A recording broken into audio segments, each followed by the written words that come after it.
شب برات شعبان المعظم کی 15ویں رات کو کہتے ہیں۔ اس رات کو مغفرت کی رات اور رحمت کی رات بھی کہا جاتا ہے۔ مسلمان اس رات میں 6 نوافل ادا کرتے ہیں۔ یہ نوافل کس طرح پڑھنے ہیں اور کس نیت سے پڑھنے ہیں، یہ جاننے کے لیے یہ ویڈیو اینڈ تک دیکھیں۔ مغرب کے فرض و سنت کے بعد 6 رکعت نفل 2 رکعت کر کے ادا کیے جائیں۔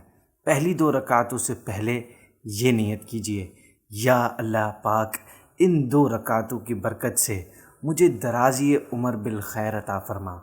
دوسری 2 رکعتوں میں یہ نیت فرمائیے، یا اللہ پاک ان 2 رکعتوں کی برکت سے بلاؤں سے میری حفاظت فرما۔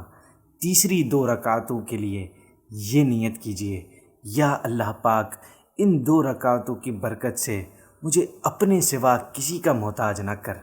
ان 6 رکعتوں میں سورہ فاتحہ کے بعد جو چاہیں وہ صورتیں پڑھ سکتے ہیں، چاہیں تو ہر رکعت میں سورہ فاتحہ کے بعد 3 بار سورہ اخلاص پڑھ لیجئے۔ ہر 2 رکعت کے بعد 21 بار قل هو اللہ احد پوری صورت، یا 1 بار سورہ یاسین شریف پڑھیے، بلکہ ہو سکے تو دونوں ہی پڑھ لیجئے۔ یہ بھی ہو سکتا ہے کہ ایک شخص بلند آواز سے سورہ یاسین شریف پڑھے اور دوسرے خاموشی سے خوب کان لگا کر سنیں۔ اس میں ایک بات کا خیال لازمی رکھیے گا کہ جب بھی قرآن مجید پڑھا جا رہا ہو تو سننے والے پر فرض ہے کہ وہ توجہ کے ساتھ قرآن مجید کی تلاوت سنیں۔